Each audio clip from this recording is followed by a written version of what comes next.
ओम नमस्ते जी। आइए आज की चर्चा प्रारंभ करते हैं। स्वस्ति वाचन का 13वां।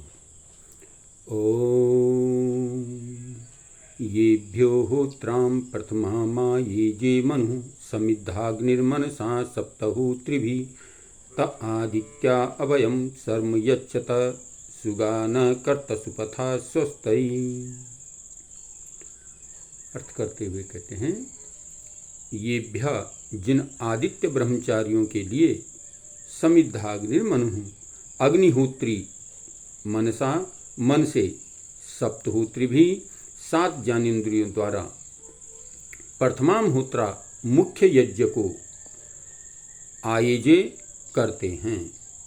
अर्थात जिन ब्रह्मचारियों के लिए बड़े बड़े यज्ञों द्वारा आदर करते हैं, ते वे आदित्य सूर्यवत तेजस्वी ब्रह्मचारी अभयम शर्मा निर्भयता पूर्वक सुख यच्छत देवें स्वस्थ ही सुपथा और हमारे कल्याण रथ हमारे कल्याण के लिए सुगा सुपथा कर्ता सुगम वैदिक ज्ञान का उपदेश करें।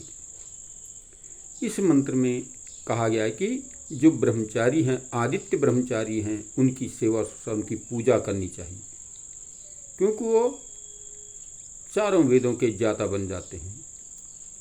पहला ब्रह्मचारी वसु ब्रह्मचारी, जो 25 वर्ष तक ब्रह्मचर्य का सेवन करता है, वेदों का स्वाध्याय करता है, वो वसु ब्रह्मचारी। दूसरा है 36 वर्ष का रुद्र ब्रह्मचारी, जो 36 वर्ष तक वेदों का स्वाध्याय, उपनिषदों का स्वाध्याय करता है, तो वो रुद्र ब्रह्मचारी कहा जाता है। और आदित्य ब्रह्मचारी 48 वर्ष का ब्रह्मचारी होता है, जो संपूर्ण वेदों को कंठस्थ करके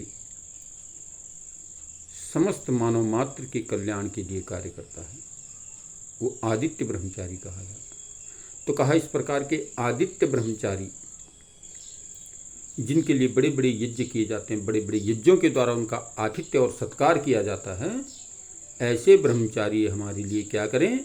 निर्भयता पूर्वक सुख प्रदान करें और हमारे लिए सुगम वैदिक उपदेश, वैदिक धर्म का उपदेश करें।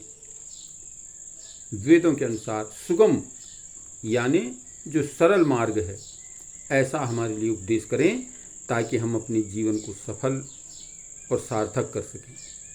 तो यहाँ पर प्रार्थना की गई है, निवेदन किया गया है कि हमारे यहाँ आदित्य ब्रह्मचारी हों, यानी विद्वान हों, जो अखंड ब्रह्मचर्य का पालन करते हुए, बुद्धिमान बनते हुए, अपना जीवन सुधारते हुए समस्त प्राणी मात्र के जीवन को सुधारने का जो प्रयत्न करते हैं, विचार करते हैं, वो आदित्य ब्रह्मचारी होते हैं। तो हमारे बीच में आदित्य ब्रह्मचारी रहें। जितने हमारे बीच में अधिक से अधिक आदित्य ब्रह्मचारी होंगे, उतना ही मानव मात्र का कल्याण होगा, क्योंकि वो जगह जगह घूम करके सत्य का प्रचार करेंगे, वेद का प्रचार करेंगे, वेद मार्ग पर चलने के लिए प्रेरित करेंगे।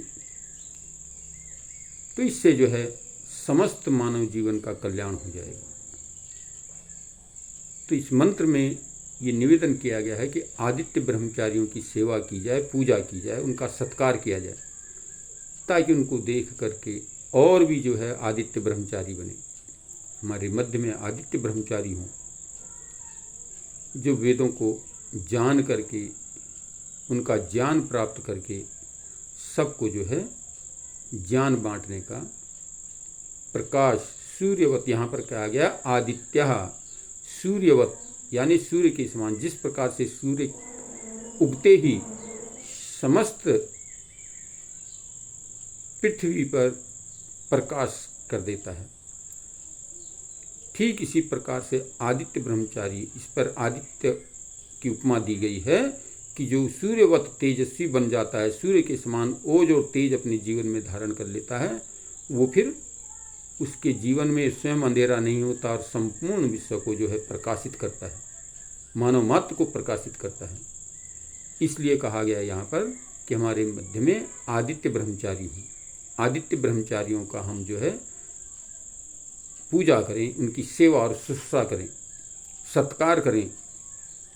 विद्वानों का सत्कार भारतीय संस्कृति में जगह जगह पर दिया गया है कि हमारे यहाँ उच्च कोटि के विद्वान हों और उनका ठीक प्रकार से गृहस्थी जो है आतिथ्य सत्कार करे, ठीक प्रकार से उनका आतिथ्य सत्कार करे, ताकि उनका सत्कार करने से वो वेदों का प्रचार प्रकाशित कर सकें, संसार को अंधकार से हटा सकें। इसलिए इनको आदित्य कहा गया, आदित्य ब्रह्मचारी, यानी सूर्यवत तेजस्वी जो बन जाता है। जैसे बताया कि सूर्य का प्रकाश होते ही अंधेरा छंट जाता है। अनेक प्रकार के, हजारों प्रकार के प्रकाश जो है रात्रि के अंधकार में किए जाते हैं, लेकिन फिर भी वो सूर्य की उपमा नहीं कर पाते। इसलिए सूर्यवत आदित्य ब्रह्मचारी जो बन जाता है वो स्वयं में प्रकाशित होकर के संपूर्ण प्राणी मात्र के हित के लिए कार्य करता है, सबको प्रकाशित करने का प्रयत्न करता है। तो हम आदित्य ब्रह्मचारियों की पूजा करें, सत्कार करें, सेवा करें और उनसे प्रेरणा लेकर के अपने जीवन को सफल और सार्थक बनाने का प्रयत्न करें। आइए आज की चर्चा यहीं पर विरमित करते हैं। ओम शांति।